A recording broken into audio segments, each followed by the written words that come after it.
చేరి వచ్చిన సంఘం అంతటికి క్రీస్తు నామమున వందనములు, శుభములు.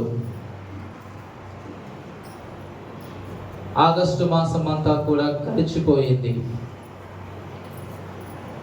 ఒకసారి ఆ ఆగస్టు మాసం అంతా కూడా మనము పరిశీలన చేస్తే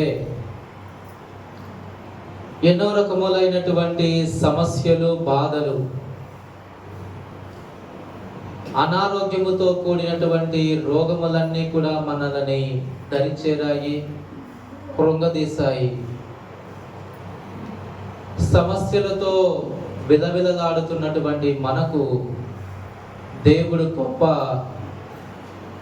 స్వాంతనను కలిగించాడు. వాటన్నిటిలో నుంచి విడుదల కలిగించాడు. ఆయన చేసినటువంటి ఆ మేలులను జ్ఞాపకం ఉంచుకుంటూ ఈ దినమున ఆయన సన్నిధానములో చేరి స్తుతిస్తూ ఉన్నాము. అయితే మరొక నూతన మాసములో ప్రవేశించినటువంటి మనము ఈ యొక్క నెలలో ఎదుర్కోబోయేటటువంటి సమస్యలు ఏమి, మన కొరతలేమి, మన అవసరాలేమి అని వాటన్నిటిని బట్టి చింతిస్తుంటాము. ఒక రకంగా చెప్పాలంటే భయపడుతూ ఉన్నటువంటి వారు. ఎందుకంటే బయట ఉన్నటువంటి ఆ యొక్క జీవన విధానం అనేటువంటిది రోజు రోజుకు మారిపోతూ ఉన్నది. మనం ఎంత కష్టించినా, ఎంత శ్రద్ధగా పనిచేసినా వచ్చేటటువంటి ఆ రాబడి అనేటువంటిది సరిపోక కష్టాలు పడుతూ ఉన్నాం. బిడ్డల యొక్క భవిష్యత్తును తలచుకొని చింతిస్తూ ఉంటాం, దిగులు చెందుతూ ఉంటాం. అయితే మనం ఉన్నటువంటి యొక్క పరిస్థితుల నుంచి విడుదల కలిగించడానికి దేవుడు ఒక శ్రేష్టమైనటువంటి మాటను మనకు తెలియజేస్తా ఉన్నాడు. ఆ మాటను విని మనము ధైర్యము తెచ్చుకోవడానికి ఈ దినమున, ఈ ఉదయకాలమున ఆయన సన్నిధానములో గడుపుతూ ఉన్నాము. మనము నేడు ధ్యానిస్తున్నటువంటి అంశము ఏమిటి అంటే ధైర్యము. ధ్యానిస్తున్నటువంటి అంశము ధైర్యము. ఎందుకంటే భయపడుతూ పిరికి వారిలాగా బిక్కముతో ఉన్నటువంటి మనకు దేవుడు తన యొక్క మాట ద్వారా శక్తినిస్తూ ధైర్యపరుస్తూ ఉంటాడు. దేవుడు ఇచ్చేటటువంటి ఆ ధైర్యము ఎలాగుంటుందో ఈ వాక్య భాగములో మనం చూడొచ్చు. మనం చదివినటువంటి లేఖన భాగం యెహోషువ గ్రంథము 1వ అధ్యాయము 9వ వచనం ఒకసారి చదవండి. యెహోషువ గ్రంథం 1వ అధ్యాయము 9వ వచనం. నేను నీకు ఆజ్ఞ ఇచ్చిన్నాను కదా, నేను నీకు ఆజ్ఞ ఇచ్చిన్నాను కదా, నిబ్బరము కలిగి ధైర్యముగా నుండుము. గమనించండి, నిబ్బరము కలిగి ధైర్యముగా ఉండుము. దిగులు పడకుము, జడియకుము.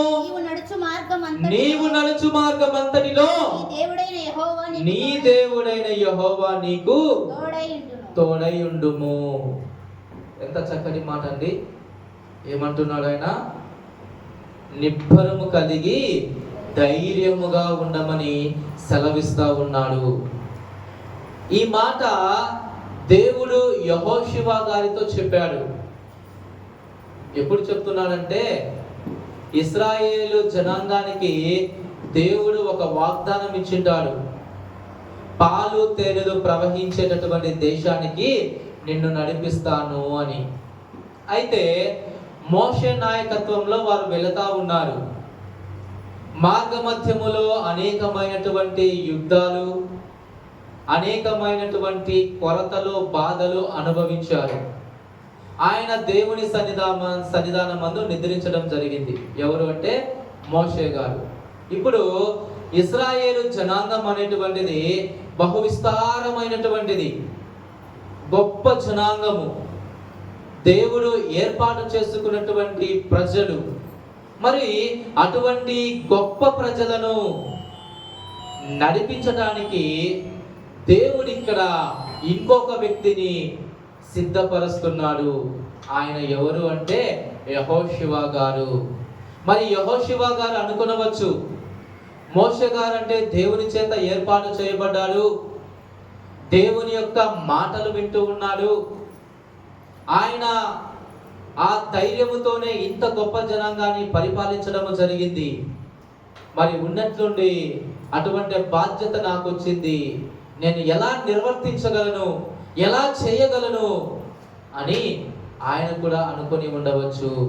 అందుకనే ఆయనను ధైర్యపరచడానికి దేవుడు ఇక్కడ ఏం చేస్తున్నాడంటే తన మాటలను వినిపిస్తున్నాడు. ఏమని అంటే, నిబ్బరము కలిగి ధైర్యముగా ఉండు. ఇంకా ఏమంటున్నాడు?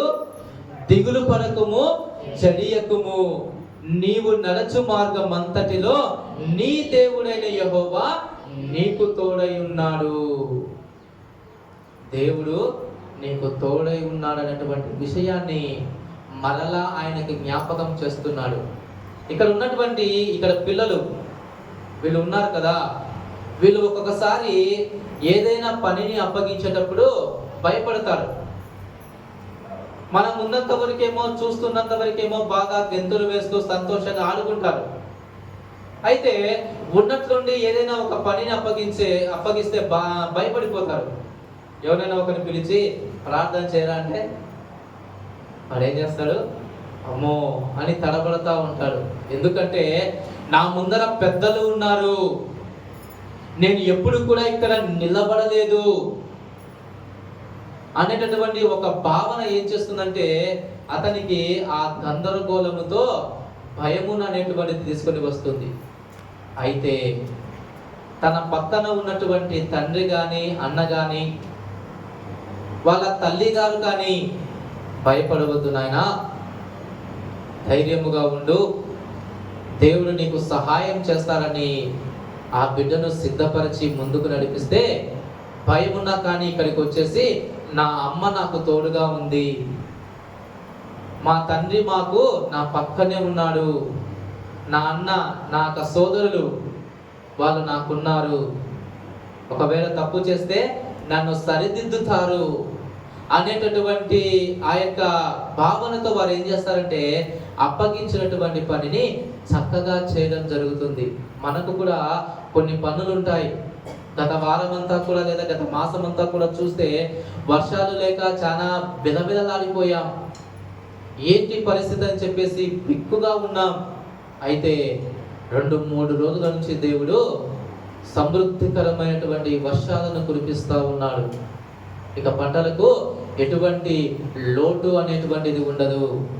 మనం చేసినటువంటి ఆ కష్టానికి దేవుడు శ్రేష్టమైనటువంటి జలాలను అందిస్తాడనేటువంటి నిరీక్షణ వారికి లభించింది.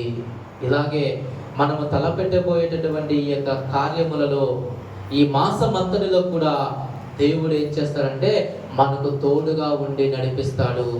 తోడుగా ఉండటం మాత్రమే కాదు, ఆయన ఏమంటున్నాడు చూడండి, నిబ్బరము కలిగి ధైర్యముగా ఉండు. ఎందుకంటే దేవుడు మన పక్షముగా ఉన్నప్పుడు ఎంతటి సమస్య వచ్చినా, ఎటువంటి జటిలమైనటువంటి ప్రశ్నలు వచ్చినా వాటన్నిటిలో నుంచి విడుదల కలిగిస్తాడు. కారణం ఏంటంటే మనల్ని దిగులు చెందనీయకుండా, మనము భయపడకుండా మన పక్కనే ఉంటూ మనతో మాట్లాడుతూ ఉంటాడు. కాబట్టి కనుక ఈ మాటలను నీవు విశ్వసించు. నీలో ఉన్నటువంటి ఆ యొక్క అధైర్యాన్ని, ఆ యొక్క పెరిగితనాన్ని పక్కన పెట్టేసేయి. కేవలము దేవుని మీద మాత్రమే దృష్టి ఉంచుతూ ముందుకు సాగు. దేవుడు ఏం చేస్తాడంటే ఆ భయాలన్నిటిలో నుంచి, మనకు సంభవింపబోయేటటువంటి ఆ యొక్క చర్యల నుంచి విడుదల కలిగిస్తాడు.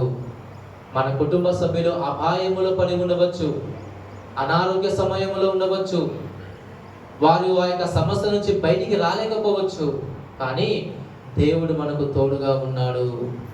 ఆనాడు యెహోషువ గారికి దేవుడు ఏ విధముగా తోడుగా ఉండి రానున్నటువంటి దినాలలో గొప్ప విజయాన్ని అనుగ్రహించాడో, ఇశ్రాయేలు జనాంగమునంతటిని కూడా వాగ్దాన దేశములో ప్రవేశపెట్టాడో, వారి జీవితంలో ఉన్నటువంటి ఆ కన్నీటినంతా తుడిచేశాడో, ఏ విధముగా గొప్ప కార్యాలు చేశాడో, ఈ దినమున దేవుడు కూడా మనతో ఆ తోడును అనుగ్రహిస్తూ నడిపిస్తున్నాడు. ఆ తోడు మనకు కూడా లభిస్తూ ఉన్నది.